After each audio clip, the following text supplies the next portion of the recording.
Hey guys, welcome back to the channel and welcome to today's tutorial, the Craftsman Bungalow. I'm building in Newcrest today. There isn't really a world that best suits Craftsman homes in The Sims 4 as of right now, or if there is, I don't own that pack.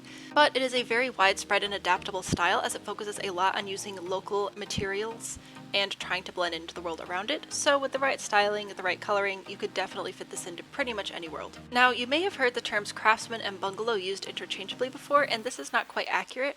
However, let me explain why that happens. This craftsman is a specific architectural style similar to Victorian or colonial, which has several subtypes of its own. The craftsman focuses heavily on using local materials. It was pushed by the arts and crafts movement. It uses a lot of strong vertical and horizontal line intersections, as you can see in some of the window panes, the fencing, the use of columns, of corbels, and when we get inside we'll see a lot of that same structure and shape take place as well. Craftsmen tend to be based largely on rectangles. Now a bungalow is less of an architectural type and more of an adjective. It refers to a home that can be of any style, that is low in stature, generally rather deep. It has that low pitched roof, those deep front porches or even wraparound, definitely in the back as well. Now a lot of those things happen to overlap with the craftsman style, which tends to have slightly lower pitched roofs. Those deep front decks are definitely a must-have in most craftsman subtypes. So these two styles blend together very well, and today's build in particular is no exception. We're doing a nice little 2 to 3 bedroom today. With all of that information out of the way, let's get building. The base shape of a bungalow is going to be a rectangle. Today I'm going to go with 13 wide and 8 deep, if I can count. But we are going to spice up this rectangle a little bit with a 5x5 dining room, and then our 4x5 kitchen. But when we add the front deck, it will make it end up being a rectangle. Hopefully this makes sense. You see how overall it's still a rectangle? We just added a little bit of interest here. We're going to do the same thing on the back, because now on this side we are going to have a pretty sizable living space and then an office off the back here. So this will go out 3 from the back wall, but of course if we add our back deck, it ends up still having the overall shape of a rectangle. It's pretty close to a square actually. Not quite a square though. Now counting the number of floors in a craftsman bungalow is a little bit of a tricky thing. In most situations, a craftsman bungalow is going to be 1 to 1.5 stories, where the top story doesn't quite cover the entire space as the first story does. However, there have been builds classified as bungalows that are as many as 3 stories. So it may depend a bit on your location. I'm going to stick with the more classic 1.5 story bungalow style. For that, I'm going to add a bathroom here, and we're going to grab some stairs to place here. Now, in order to use this little space here, we could either block it in and add a closet or a shower from the bathroom. I'm actually just going to extend my office a little bit this way to give us a little bit more space in there. So as you can see, fairly good sized rooms, but overall a relatively small build. Upstairs, we're going to start 3 tiles in from the side and to go over till we're 3 tiles in from the side over here. This will let us have a nice 4x4 bedroom right here, and a slightly larger bedroom at the front. This is now a 2, maybe 3 bedroom, 1 bath home. Now as far as the floor plan style, I call this something of a somewhat open, like a semi-open floor plan. You're still going to have these walls everywhere, but they're going to be mostly open. And I'll show you what I mean by that. Now for the columns and arches and doors and windows and all that, I am going to be using Seasons today, just because it has stuff pretty much literally made for craftsman builds. However, you can still definitely get the same general style with just the base game. Let's do our first example between the kitchen and the dining room. I'm going to take this support beam, hold Alt, and just place it on these 3 middle walls, and then grab some columns. So you can see it's pretty much open, but there's definitely still a strong visual divider. If you want it to feel even more open, you can put the support beam all the way across, add your columns, but then go back in with a couple of half walls right here. If I add some lights, you can see a little bit better how that gives even more visual openness, but it still has that strong divider.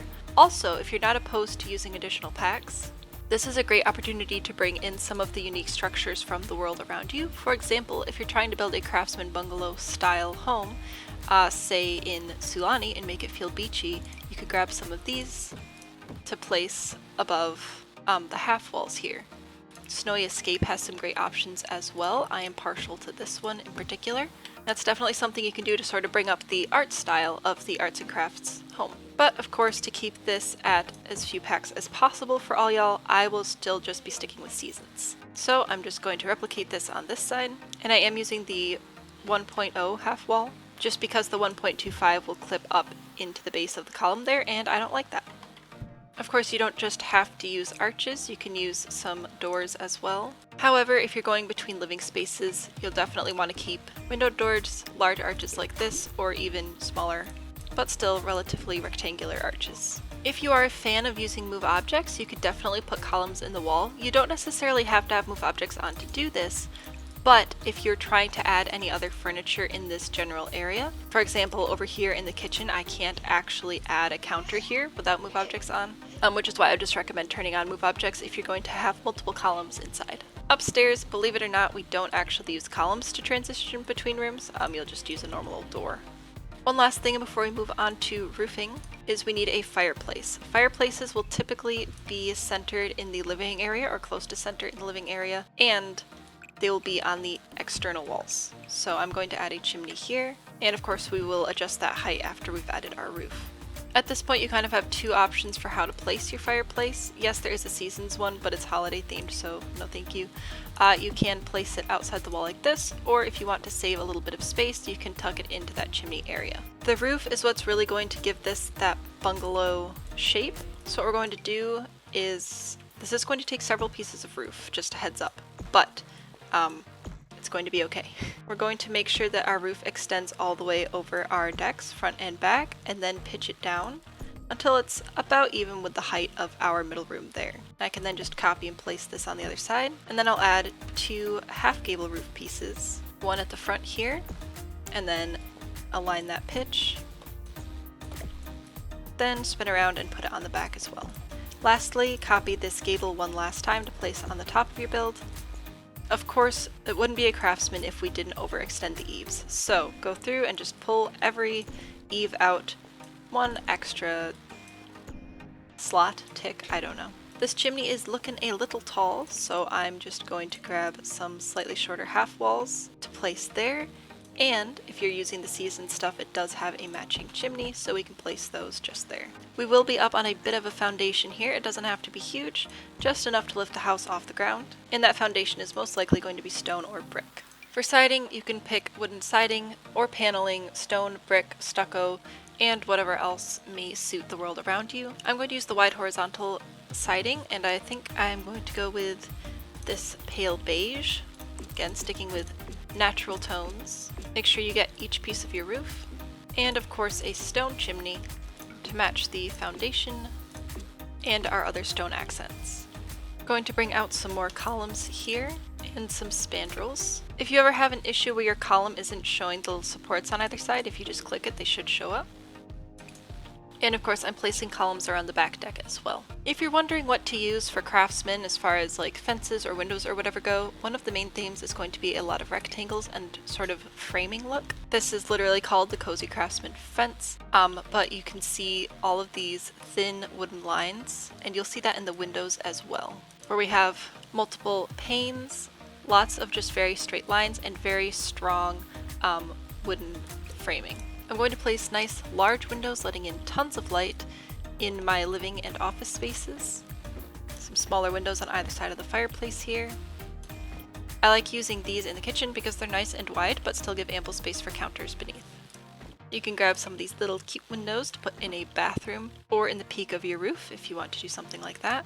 I'm going to add one more window on this side just to help it feel a little more balanced. And then up here, if you have move objects on, you can place the wide naughty window. If you do not, you can grab the square naughty window and place a handful of those.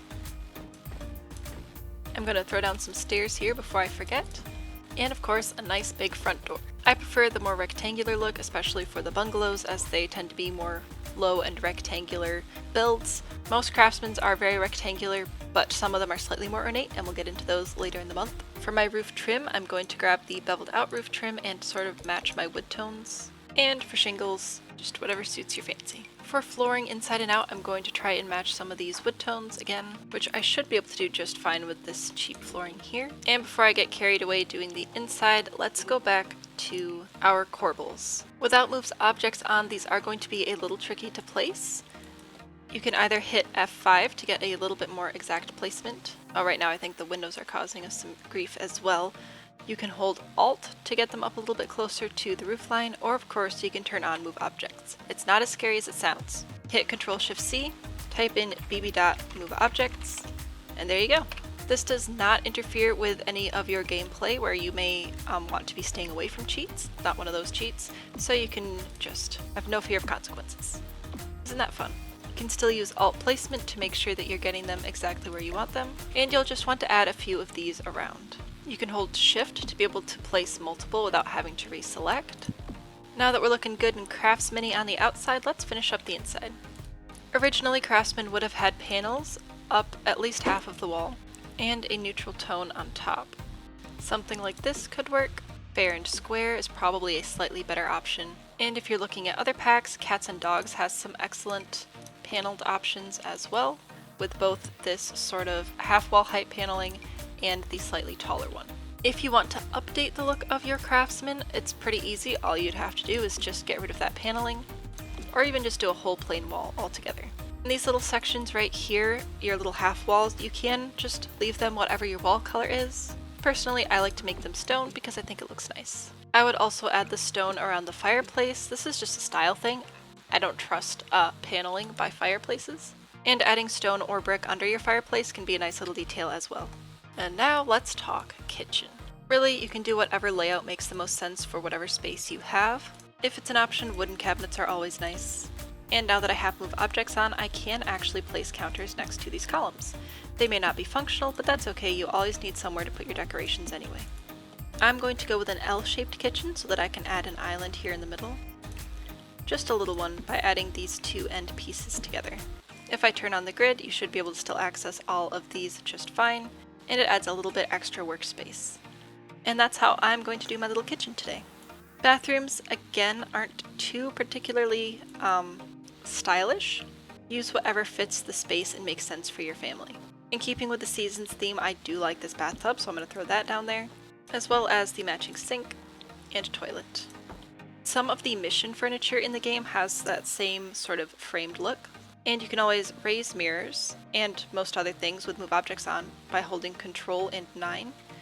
You should just be able to hold 9 and do it, but for some players that doesn't work, including me. I don't remember why. It's something to do with camera settings, and I really don't care enough to fix it. But that'd be a pretty decent little bathroom layout.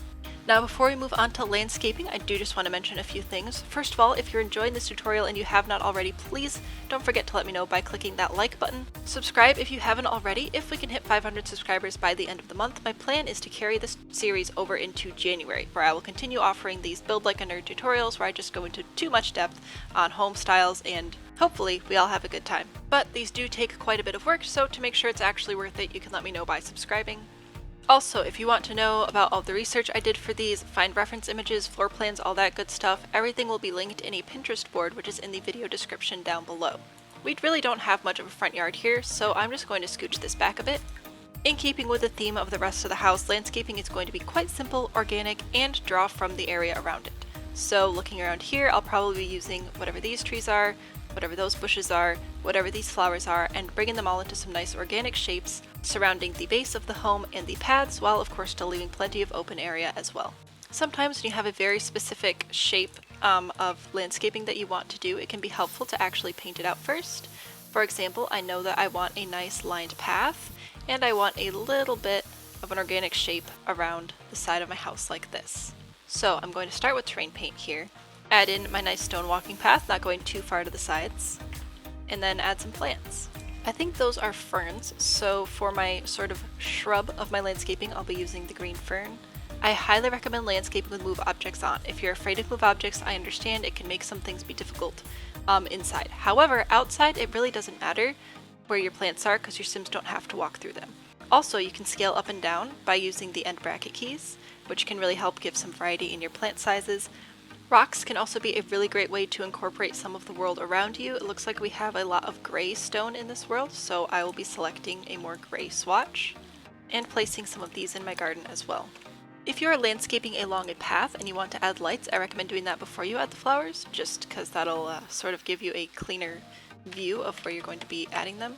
I'm going to use these little mega garden lamps because I really like how the little frames on the sides mimic our windows that we have going on. And I'm just going to place a couple of those along my path here. And now let's try to match some of these flowers. Looks like we also have some wildflowers and some of these low-lying yellow flowers, so those are some great places to start.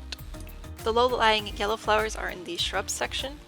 I like using these for filler anyway, so that worked out well for me. And the wildflowers are in the flower section, right here. I think I'll go with the orange ones. And I'm going to use these more structured flowers for my path sides here. That looks right. Again, holding Shift and Alt at the same time allows me to place multiple plants and rotate them so that it looks a little bit more random. I can pick a couple other colors if I want to as well. And of course go through and resize some of my plants for even more variety. And that's how you would do some landscaping.